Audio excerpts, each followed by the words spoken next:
მიხარია, რომ მესამე წელიწადი გრძელდება ეს პროექტი ევროპული არდადეგები, რომელიც ჩვენ სააგენტოს მეშვეობით და ნატოს და ევროკავშირის შესახებ საინფორმაციო ცენტრის ჩართულობით ვახორციელებთ ერთობლივად და პროექტში არის ჩართული ჩვენი ახალგაზრდები, ჩვენი დევნილი საზოგადოება, სტუდენტების მხრიდან არის აქტიური მონაწილეობა ამ პროცესში, ყველას ვამბობ ძალიან საინტერესო კითხვებს. ევროპული არდადეგების ფარგლებში 70-მდე ახალგაზრდას შევხვდით.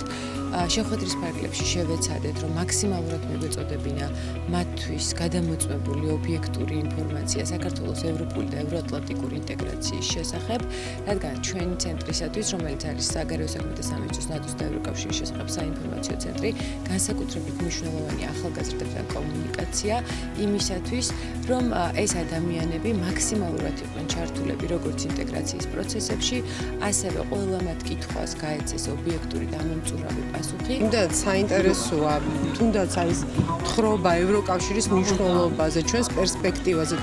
მით უმეტეს დღეს, ამ უმნიშვნელოვანეს მომენტში ჩვენი ქვეყნისთვის წარმატებას ვუსურვებ ჩვენს გუნდს და წარმატებას ვუსურვებ ბავშვებს, ახალგაზრდებს აფხაზეთიდან, ვინც აქ არიან და მართლაც ძალიან მნიშვნელოვან საქმეს აკეთებენ.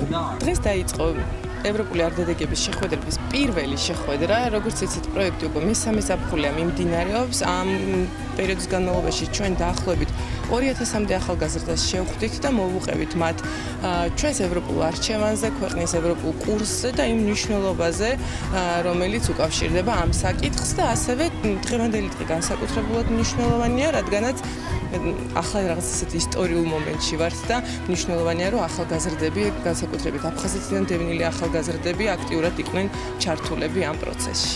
ინფორმაციული იყო ეს შეხვედრა ჩვენთვის, გავიგეთ ბევრი საინტერესო, რომ თუ რამხელა დიდი წვლილი შეიძლება და სარგებელი შეიძლება მოუტანოს ევროკავშირში შესვლამ საქართველოს და მოხარული ვიქნები თუ ასეთი შეხვედრები ხშირად ჩატარდება მომავალი ახალგაზრდობისთვის.